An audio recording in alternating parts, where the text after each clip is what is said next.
Hello दोस्तों, स्वागत है आपका श्री गुरु एकेडमी में। मैं मनु वर्मा आपका शुक्रिया हार्दिक अभिनंदन करता हूं। दोस्तों, आज का हमारा टॉपिक है व्यक्तित्व, जिसे हम कहते हैं पर्सनालिटी। तो दोस्तों, पर्सनालिटी के बारे में आज हम पढ़ेंगे, जो हमारा मनोविज्ञान का एक इम्पोर्टेंट टॉपिक है। ठीक है दोस्तों, आप सभी लोग जानते हैं कि सीटेट में कुछ टॉपिक ऐसे कॉमन है कि जहां से हर बार क्वेश्चन आता है दोस्तों। तो आपको पता है व्यक्तित्व यानी कि पर्सनालिटी से भी आपका 2 नंबर का क्वेश्चन हर बार आता है, 2 से 3 नंबर का क्वेश्चन हर बार आता है दोस्तों। ठीक है, मैं आपको बताना चाहूँगा कुछ सिद्धांत हैं, उनको आप बहुत अच्छे से पढ़ लीजिए। बाकी तो आपको सभी सिद्धांत को पढ़ना है, लेकिन कुछ सिद्धांत हैं उन्हें बहुत अच्छे से पढ़िए। जैसे कोहलबर्ग का सिद्धांत, ठीक है, पियाजे का सिद्धांत और आपका बाइगोत्स का सिद्धांत। ठीक है, तो आपको 3 सिद्धांत तो बिल्कुल बहुत अच्छे से पढ़ना है। ठीक है दोस्तों, यदि आपने अभी तक नहीं पढ़ा है तो पढ़ लीजिए। यहाँ पर जाइए, आई बटन पे, आपको आई बटन पे ये वीडियो मिल जाएंगी, वहाँ से आप उनको पढ़ सकते हो। बहुत ही अच्छे तरीके से मैंने उनको कराया हुआ है। ठीक है दोस्तों, तो चलिए स्टार्ट करते हैं। तो सबसे पहले अगर हम आलपोर्ट की बात करते हैं तो इनका जन्म हुआ था अमेरिका में। कब हुआ था? 1897 में हुआ था, और इनकी मृत्यु 1967 यानी कि 1967 में मृत्यु हुई थी। ठीक है दोस्तों, तो ध्यान रखेंगे, इंपॉर्टेंट पॉइंट है, यहाँ से क्वेश्चन आता है दोस्तों। ठीक है, तो चलिए स्टार्ट करते हैं, आगे बढ़ते हैं। लेकिन एक बार दोस्तों सभी भाई बहन एक बार लाइक कर दीजिए, फिर उसके बाद हम फटाफट से आगे बढ़ते जाते हैं और आपको कभी भी बीच में कोई प्रॉब्लम नहीं होगी दोस्तों। ठीक है, तो यहाँ पर बात करें कि पर्सनालिटी होती क्या है दोस्तों।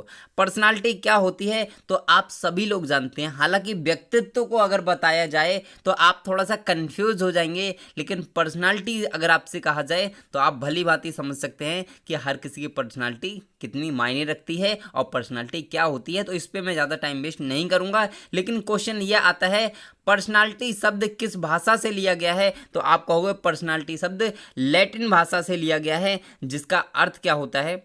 लैटिन भाषा के शब्द किससे लिया गया है तो पर्सोना। लैटिन भाषा के शब्द पर्सोना से लिया गया है दोस्तों। ठीक है, ध्यान रखिए, लैटिन भाषा के शब्द पर्सोना से लिया गया है, जिसका अर्थ होता है नकाब या मुखौटा। नकाब या मुखौटा जिसका अर्थ होता है। यहाँ पर दोस्तों बात करते हैं आलपोर्ट। यहाँ पर जो क्वेश्चन आते हैं व्यक्तित्व यानी कि पर्सनालिटी से जो क्वेश्चन आते हैं वो आते हैं आपके आलपोर्ट से। यानी कि आलपोर्ट नाम के एक मनोवैज्ञानिक थे, अमेरिकी मनोवैज्ञानिक, उनके आधार पे पूछा जाता है कि उन्होंने कैसा क्या कहा। ठीक है, तो उन्हीं के आधार पे हम पढ़ते हैं। तो आलपोर्ट महोदय ने व्यक्तित्व के 3 प्रकार बताए थे। पहला बताया था शारीरिक प्रकार से, दूसरा स्वभाव के आधार पर, और तीसरा सामाजिकता के आधार पर। दोस्तों ये है क्या?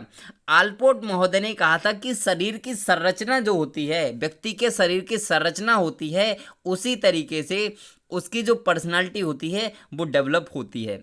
ठीक है, पहला प्रकार तो ये बताया था। दूसरा प्रकार इन्होंने बताया था स्वभाव के आधार पर, यानी कि उसका जैसा स्वभाव होता है उस टाइप से भी उसकी कुछ पर्सनालिटी होती है। और नेक्स्ट उन्होंने बताया था सामाजिकता के आधार पर, कि वह जिस समाज में रहता है, जिन लोगों के साथ रहता है, जिस परिवेश में रहता है, उसका भी उस पर कहीं ना कहीं असर दिखता है और उसकी पर्सनालिटी में चेंजमेंट आता है दोस्तों। ये आलपोर्ट महोदय ने कहा था। ठीक है, लेकिन याद रखेंगे आलपोर्ट महोदय ने जो 3 प्रकार बताए थे व्यक्तित्व के, उसमें से स्वभाव के आधार पर जो बताया गया था वो जुंग या फिर युंग के द्वारा बताया गया था। ठीक है दोस्तों, ध्यान रखेंगे, इंपॉर्टेंट पॉइंट है। तो चलिए आगे बढ़ते हैं, और आगे बढ़ते हैं तो देखते हैं कि जो हमारे आलपोर्ट महोदय हैं उन्होंने जो यहाँ पर प्रकार बताए थे उनके बारे में हम पढ़ते हैं। तो सामाजिकता की अगर हम बात करते हैं, सामाजिकता की बात करते हैं दोस्तों, तो यहाँ पर ध्यान रखेंगे 3 प्रकार के पाए जाते हैं। ठीक है, व्यक्तित्व 3 प्रकार का पाया जाता है। अंतर्मुखी व्यक्तित्व, बहिर्मुखी व्यक्तित्व और उभयमुखी व्यक्तित्व। दोस्तों यहाँ पर आप ये भी याद रखोगे, यहाँ पर आपको ये भी याद रखना पड़ेगा कि ये जो प्रकार थे यही प्रकार जुंग या फिर युंग ने भी बताए थे। तो ध्यान रखेंगे, अगर क्वेश्चन आता है कि युंग या फिर जुंग के अनुसार जो हमारा व्यक्तित्व है उसके कितने प्रकार बताए गए हैं, तो आप याद रखें 3 प्रकार बताए गए हैं। पहला कौन सा? अंतर्मुखी व्यक्तित्व, और दूसरा बहिर्मुखी व्यक्तित्व, और तीसरा उभयमुखी व्यक्तित्व। अब ये होते क्या हैं दोस्तों, समझ लेते हैं। ठीक है, अंतर्मुखी व्यक्तित्व का मतलब होता है जो आंतरिक रूप से सोचता है, मतलब अपना जो स्वभाव है बाहर प्रदर्शित नहीं करता। और इस प्रकार का स्वभाव अधिकतर इंटेलिजेंट बच्चों में पाया जाता है। इस चीज़ को ध्यान रखेंगे, ठीक है। इस चीज़ को दोस्तों ध्यान रखेंगे। ये लोग अपना प्रदर्शन नहीं करना चाहते। इनके पास हालांकि बहुत सारा ज्ञान होता है, ऐसा माना जाता है कि इनके पास बहुत सारा ज्ञान होता है, लेकिन दोस्तों ये अपना प्रदर्शन नहीं करते बेवजह, ठीक है। तो ध्यान रखेंगे इस चीज़ के लिए। और अधिक बोलते भी नहीं हैं, कम से कम बोलते हैं, तो ये ध्यान रखेंगे। नेक्स्ट है बहिर्मुखी व्यक्तित्व क्या होता है। तो अगर हम बहिर्मुखी व्यक्तित्व की बात करते हैं दोस्तों, जब हम बहिर्मुखी व्यक्तित्व की बात करते हैं तो इसमें क्या होता है कि बच्चे, इस व्यक्तित्व के बच्चे बहुत अधिक बोलते हैं, ठीक है। समाज से घुले मिले रहते हैं बहुत ज़्यादा, और अधिकतर ये व्यक्ति राजनेता होते हैं, ठीक है। राजनेता और समाज में काम करने वाले, और आपने देखा होगा कवि, ठीक है। कवि होते हैं ना, कविता लिखने वाले, पोइम लिखने वाले या फिर पोइम बोलने वाले, ये इस प्रकार के जो लोग होते हैं। शायर होते हैं, शायर भी बहिर्मुखी में आ जाएगा, ठीक है। तो आप इनको याद रखेंगे कि बहिर्मुखी व्यक्तित्व में कौन कौन आते हैं। आपसे क्वेश्चन इस टाइप से पूछा जा सकता है कि बताइए, जो आपका एक अध्यापक है, तो अध्यापक का व्यक्तित्व किस प्रकार का होगा, अंतर्मुखी होगा या बहिर्मुखी होगा। तो आप कहेंगे अध्यापक हमेशा अंतर्मुखी व्यक्तित्व का होता है, ध्यान रखिए, ठीक है। लेकिन अगर ऑप्शन में आपको उभयमुखी भी दिखता है तो आप उभयमुखी को लगा सकते हैं, क्योंकि उभयमुखी क्या होता है, अंतर्मुखी और बहिर्मुखी दोनों के गुणों का मिक्सचर जो होता है वो आपका उभयमुखी कहलाता है, ठीक है दोस्तों। आई होप आपको समझ में आया होगा, और समझ में आया हो तो एकदम से लाइक कर दीजिए, एकदम से मज़ा आ जाएगा दोस्तों, ठीक है। अब यहाँ पर एक इम्पोर्टेंट बात हम यहाँ पर ये करने वाले हैं दोस्तों। कुछ लोग अभी तक ऐसे सोच रहे थे कि एग्ज़ाम तो हटेगा ही, एग्जाम नहीं होना है 5 जुलाई के लिए, लेकिन मनु वर्मा ने आपसे पहले ही कहा था कि एग्जाम आपका 5 जुलाई को ही होना है। बोला था, मैंने पहले ही आपसे बोला था कि एग्जाम आपका 5 जुलाई को ही होना है, लेकिन आप सभी लोग मानने के लिए तैयार ही नहीं थे। आप तो कह रहे थे कि बड़े बड़े यूट्यूबर्स को देख रहे थे जो मतलब क्या कहते हैं, झूठ बोलते हैं बहुत सारे लोग कि एग्ज़ाम हट जाएगा, ये होगा वो होगा, लेकिन उन सब चीज़ों को हटाकर आपने कभी अच्छी चीज़ को जानने की कोशिश ही नहीं की जो हमने आपको बताई। हमने आपसे पहले ही कहा एग्ज़ाम नहीं हटेगा दोस्तों, एग्ज़ाम 5 जुलाई को ही होगा। तो देख लेते हैं इसमें क्या है। तो आप देख सकते हैं इसमें पहले ही बताया गया कि मास्क लगाकर आपको जाना पड़ेगा और केंद्र पर 2 घंटे पहले आपको पहुंचना पड़ेगा, ये बताया गया है। आज की ऑफिशियल न्यूज़ है, ठीक है। एडमिट कार्ड भी आपके जल्द आ जाएंगे, और आपके एडमिट कार्ड जो हैं वो लगभग 15 दिन पहले आपके एडमिट कार्ड आना शुरू हो जाएंगे, तो आप उनको डाउनलोड कर सकते हैं। तो आप तैयारी में अब भी लग जाइए, अब भी कुछ नहीं बिगड़ा दोस्तों, अब भी बहुत वक्त है, ठीक है। आप श्री गुरु एकेडमी के साथ तैयारी करते रहिए, 100% आपका दोस्तों 105 प्लस स्कोर जाएगा, गारंटी देते हैं। आप बस बने रहिए श्री गुरु एकेडमी और मनु वर्मा के साथ, ठीक है दोस्तों। तो यहाँ पर बात करते हैं शारीरिक प्रकार से। जब हम शारीरिक प्रकार से बात करते हैं, अभी हमने सामाजिक प्रकार से देखा था, ठीक है। अब हम शारीरिक प्रकार से बात करते हैं, यहाँ से कई सारे क्वेश्चन आते हैं। तो क्वेश्चन कैसे आएगा, बताइए दुबले पतले और लंबे लोग किस प्रकार के होते हैं। तो ऑप्शन दिया जाएगा साइजाइड प्रकार के, साइक्लाइड प्रकार के, एस्थेनिक प्रकार के, या फिर एथलेटिक प्रकार के, या फिर पिकनिक प्रकार के। तो दोस्तों ध्यान रखेंगे, साइजाइड जो लोग होते हैं वो आपके दुबले पतले व लंबे लोग जो होते हैं उन्हें साइजाइड कहा जाता है, ठीक है। मोटे और खुशमिजाजी लोग, कुछ लोग आपने देखे होंगे जो मोटे होते हैं, ठीक है, दिखने में बहुत मोटे होते हैं और खुशमिजाज होते हैं, बहुत हंसते हैं, एक दूसरे से बात करते हैं तो हंसते बहुत हैं। ये लोग क्या कहलाते हैं, साइक्लाइड कहलाते हैं। क्या कहलाते हैं, साइक्लाइड कहलाते हैं। तो आप इनको ध्यान रखिए। यहाँ से दोस्तों क्वेश्चन आता है दोस्तों, हर बार क्वेश्चन आता है, तो बिल्कुल भी मिस नहीं करना है। अगर आपको एक बार में समझ में नहीं आता, 2 बार देख लीजिए दोस्तों, ठीक है। 2 बार में आपको कंफर्म समझ में आ जाएगा, लेकिन यहाँ से क्वेश्चन आता है तो इसको छोड़ना मत बिल्कुल, ठीक है। एस्थेनिक क्या होते हैं, तो साइजाइड से ही मिलते जुलते होते हैं। जो आपके एस्थेनिक होते हैं वो ऊपर वाला साइजाइड जो था उससे ही मिलते जुलते होते हैं, दुबले पतले और लंबे लोग होते हैं। लेकिन क्या होता है, इनका चिड़चिड़ा स्वभाव होता है और वजन कम होता है, मतलब इन्हें गुस्सा ज़्यादा आता है और इनका वेट बहुत ही कैसा होता है, कम होता है। तो आप इसे याद रखेंगे। एथलेटिक क्या होते हैं, तो एथलेटिक आप एथलीट समझते हैं तो आप उससे रिलेट कर लेंगे कि खेल कूद वाले जो होते हैं वो आपके एथलेटिक कहलाते हैं। जैसे परिस्थिति के अनुसार समायोजित सामान्य लंबाई, यानी कि इनकी जो लंबाई होती है वो सामान्य होती है और हर परिस्थिति में अपने आप को समायोजित कर लेते हैं। ये इनके अंदर खूबी पाई जाती है दोस्तों, ठीक है। पिकनिक प्रकार के जो होते हैं उनका कद छोटा होता है, छोटा व मोटा शरीर होता है और खाने पीने के बहुत शौकीन होते हैं, ठीक है दोस्तों। तो आप इसको ध्यान रखेंगे, यहाँ से कई बार क्वेश्चन आता है तो आप इसको बहुत अच्छे से पढ़ लीजिए। साइजाइड कौन से होते हैं, तो दुबले पतले व लंबे लोग। साइक्लाइड कौन से होते हैं, तो मोटे खुशमिजाजी लोग, ठीक है। और क्वेश्चन आ जाए कि ऐसे व्यक्ति कौन होते हैं जो दुबले पतले और लंबे होते हैं लेकिन स्वभाव बहुत चिड़चिड़ा होता है, तो आप क्या कहेंगे, एस्थेनिक, ठीक है।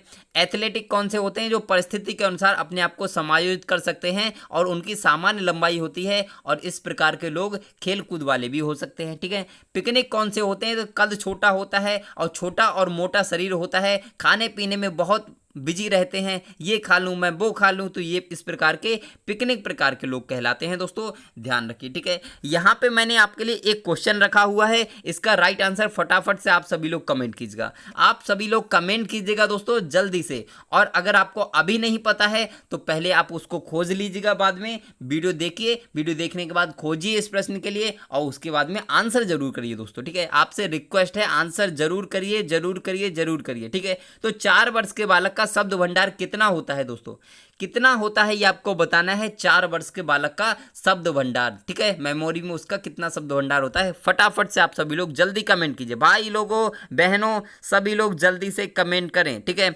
अब यहाँ पर बात करते हैं दोस्तों, बहुत बढ़िया, बहुत बढ़िया दोस्तों। अब आपको जिन भाई बहनों के लिए नहीं पता है उनको क्या करना है, खोजना है और उसके बाद में जरूर दोस्तों कमेंट जरूर करना है, ठीक है। अब स्वभाव के आधार पे बात करते हैं। अभी हमने सामाजिकता के आधार पे बात की, ठीक है, व्यक्तित्व की। अब फिर उसके बाद हमने शारीरिक आधार पे बात की, लेकिन अब आता है आपका स्वभाव के आधार पर। तो जब हम स्वभाव के आधार पे बात करते हैं तो पहला आता है सरीप्रोटानिक। सरीप्रोटानिक की जब हम बात करते हैं तो गहरी नींद लेने वाले, भावनाओं को दबाने वाले, संकुचनशील व्यक्ति जो होते हैं वो आपके सरीप्रोटोनिक होते हैं दोस्तों। इसको आप ध्यान रखिए बहुत अच्छे तरीके से, ठीक है। ध्यान रखेंगे सरीप्रोटोनिक, सरीप्रोटोनिक कैसे होते हैं, तो गहरी नींद लेने वाले, भावनाओं को दबाने वाले और संकोचनशील जो होते हैं वो आपके सरीप्रोटोनिक कहलाते हैं। अब इसको याद कैसे करें, कैसे याद रखें, इसके लिए तो इसके लिए एक मैं आपके लिए ट्रिक दे देता हूँ। ट्रिक क्या है दोस्तों, आप ये बताइए, जो व्यक्ति के लिए प्रोटीन नहीं मिलेगा वो क्या होगा, शरीर में कमज़ोर हो जाएगा, गहरी नींद लेगा, मतलब बहुत सारी कमज़ोरी आ जाएगी उसमें। तो सरी प्रोटानिक यानी कि सरी प्रोटीन यानी कि सारी प्रोटीन नहीं लेगा तो बहुत नींद आएगी, भावनाओं को दबाने लगेगा, संकुचनशील होने लगेगा। तो याद हो गया ना, बस याद होना चाहिए। मेरा काम है आपको याद कराना दोस्तों। देखिए पढ़ाने के लिए बहुत सारे लोग हैं, पढ़ाने के लिए आपके पास खुद के पास इतनी बुक्स होंगी लेकिन आप उनसे नहीं पढ़ सकते। क्यों? क्योंकि आप, मैं मानता हूँ बहुत होशियार हो, बहुत अच्छे हो, क्योंकि आप इस लेवल तक आए हो तो बहुत कुछ पढ़कर आए हो, ठीक है, कुछ किया है लाइफ में बहुत अच्छा तभी यहाँ तक आए हो। तो आपको पढ़ाने की ज़रूरत नहीं है, सिर्फ हिंट देने की ज़रूरत है और मैं आपको हिंट दे रहा हूँ, आप बस उसको कवर करते हुए चलिए, ठीक है। नेक्स्ट हम बात करते हैं सोमेटोटॉनिक। सोमेटोटॉनिक की जब हम बात करते हैं तो ये साहसी होते हैं, आत्मनिर्भर होते हैं और मेहनती होते हैं। दोस्तों क्वेश्चन इस टाइप से आ सकता है कि आलपोर्ट महोदय के अनुसार, आलपोर्ट महोदय के अनुसार साहसी व्यक्ति में किस प्रकार का व्यक्तित्व पाया जाता है। तो आप कहोगे कि आलपोर्ट महोदय के अनुसार साहसी, मेहनती और आत्मनिर्भर इन तीनों प्रकार के व्यक्तियों में सोमेटोटॉनिक व्यक्तित्व पाया जाता है, सोमेटोटॉनिक पर्सनालिटी पाई जाती है दोस्तों। आप इसको ध्यान रखोगे, बहुत ही इंपॉर्टेंट पॉइंट है ये। टॉपिक आज का बहुत ही अच्छा है दोस्तों, बिल्कुल भी 1% भी एक भी पॉइंट को मिस मत करिए दोस्तों, ठीक है। मैं आपसे रिक्वेस्ट करना चाहूँगा, बहुत इंपॉर्टेंट है, ठीक है। विसेरोटॉनिक क्या होता है दोस्तों? तो आराम करने वाले, आलसी और परानिर्भर जो लोग होते हैं वो आपके विसेरोटॉनिक कहलाते हैं। क्वेश्चन आपसे इसी टाइप से पूछा जा सकता है कि आलपोर्ट महोदय के अनुसार बहुत ज़्यादा आराम करने वाले, आलसी लोग और दूसरों पर निर्भर रहने वाले लोग किस प्रकार का व्यक्तित्व रखते हैं? तो आप कहोगे विसेरोटॉनिक, यानी कि आपका विसेरोटॉनिक, ठीक है दोस्तों। तो ध्यान रखेंगे, बहुत ही इंपॉर्टेंट है दोस्तों, बहुत महत्वपूर्ण है, बहुत महत्वपूर्ण है, बार बार आपसे कहना चाहूँगा, ठीक है दोस्तों। तो चलिए आगे बढ़ते हैं और यहाँ पर देखते हैं व्यक्तित्व के स्वरूप कौन कौन से होते हैं। व्यक्तित्व के स्वरूप की जब हम बात करते हैं तो उससे पहले एक बार आपसे कहना चाहूँगा दोस्तों, ज़रा लाइक कर दीजिए। अगर वीडियो अच्छी लग रही हो तो लाइक कर दीजिए, बस अच्छी लग रही हो तभी लाइक करिए, ठीक है, जब आपका मन करे कि हाँ लाइक करना चाहिए, ठीक है। अब हम बात करते हैं कि व्यक्तित्व के स्वरूप कौन कौन से होते हैं। तो ध्यान रखेंगे, व्यक्तित्व के 3 स्वरूप होते हैं, इदम, अहम, परा अहम, चेतन, अर्धचेतन और चेतन मन। ध्यान रखेंगे, इदम जो होता है वो आपका अचेतन मन से संबंधित होता है, अहम आपका अर्धचेतन मन से संबंधित होता है, और जो आपका परा अहम होता है वो आपका चेतन मन से संबंधित होता है। इसको आप ध्यान रखेंगे। और ये जो सिद्धांत दिया था, ठीक है, वो किसने दिया दोस्तों? जल्दी से कमेंट कीजिए, जल्दी से कमेंट कीजिए कि इदम, अहम, परा अहम, यानी कि इड, ईगो, सुपर ईगो, इनके बारे में किसने बताया था? किसने बताया दोस्तों? जल्दी से कमेंट कीजिए आप सभी भाई बहन कमेंट करें फटाफट से, जल्दी करें यार। यही आप में प्रॉब्लम है कि आप सभी लोग कमेंट नहीं करते। सभी लोग कमेंट कीजिएगा प्लीज़। तो ध्यान रखिए, जो आपका इदम, अहम, परा अहम, ये किसने बताया था? तो सिगमंड फ्राइड ने बताया था। किसने? सिगमंड फ्राइड साहब ने बताया था दोस्तों। और आपको अगर वीडियो देखनी है तो यहाँ आई बटन पर जाइए और यहाँ पर आप देख सकते हैं, इन्होंने इसके लिए बताया था, ठीक है दोस्तों। बहुत ही अच्छे तरीके से मैंने पढ़ाया हुआ है और मोस्ट इंपॉर्टेंट टॉपिक है दोस्तों। तो यदि आपने नहीं देखा है तो ज़रूर देख लीजिए। और आपकी मैराथन क्लासेस शुरू हो गई दोस्तों, उनको भी ज़रूर देखिए, क्योंकि आपकी मैराथन क्लासेस में पूरा कोर्स इतनी स्पीड से कवर कराया जाएगा कि आपका सीटेट 105+ यानी कि 105+ आपका स्कोर जाएगा दोस्तों, ठीक है। तो यहाँ पर एक पॉइंट ये आता है दोस्तों, इदम, जो आपका इदम होता है वो किस मन से संबंधित होता है? तो आप ध्यान रखें, अचेतन मन से। किससे? अचेतन मन से संबंधित होता है, ठीक है। अहम किससे संबंधित होता है? तो आप कहोगे अर्धचेतन मन से संबंधित होता है। आपका परा अहम किससे संबंधित होता है? तो आप कहोगे चेतन मन से संबंधित होता है। और एक और इम्पोर्टेंट पॉइंट, इदम जो है शैशवा अवस्था में पाया जाता है। इदम जो है व्यक्तित्व यानी कि पर्सनालिटी, इदम प्रकार की जो पर्सनालिटी है वो आपकी शैशवा अवस्था में जब बच्चा होता है तब उसमें पाई जाती है। अहम यानी कि ईगो आ जाता है बच्चे में बाल्यावस्था में। और परा अहम यानी कि आपका सुपर ईगो किशोरावस्था में आ जाता है दोस्तों। तो आप इसको ध्यान रखिए, ठीक है दोस्तों। आप लाइक कर दीजिए और शेयर ज़रूर करें दोस्तों, कमेंट करके ज़रूर बताएं वीडियो आपको कैसी लग रही है, ठीक है दोस्तों। तो आज का टॉपिक इतना ही रखते हैं। सेशन थोड़ा छोटा था, कोई बात नहीं, लेकिन यहाँ से क्वेश्चंस कम से कम दोस्तों 2 से 5 क्वेश्चन के बीच में आपके एग्जाम में बन सकते हैं। तो बहुत ही इंपॉर्टेंट पॉइंट है, अच्छे से याद कर लीजिए दोस्तों, यहाँ से कई सारे क्वेश्चन आपके आते हैं दोस्तों, ठीक है। तो आप तैयारी करते रहें, क्योंकि सीटेट एग्जाम अब तो आपको पता भी लग गया कि अब तो क्लियर हो गया ना, अब तो क्लियर हो गया, तो अब क्यों भाई पीछे हट रहे हो? अब तो तैयारी करो जमकर, एकदम से बढ़िया तरीके से, ठीक है दोस्तों। तो बस आपसे लास्ट में यही कहना चाहूँगा कि खुश रहिए, मस्त रहिए और मुस्कुराते रहिए और साथ में पढ़ते भी रहिए दोस्तों, ठीक है। तो चलिए बाय बाय दोस्तों।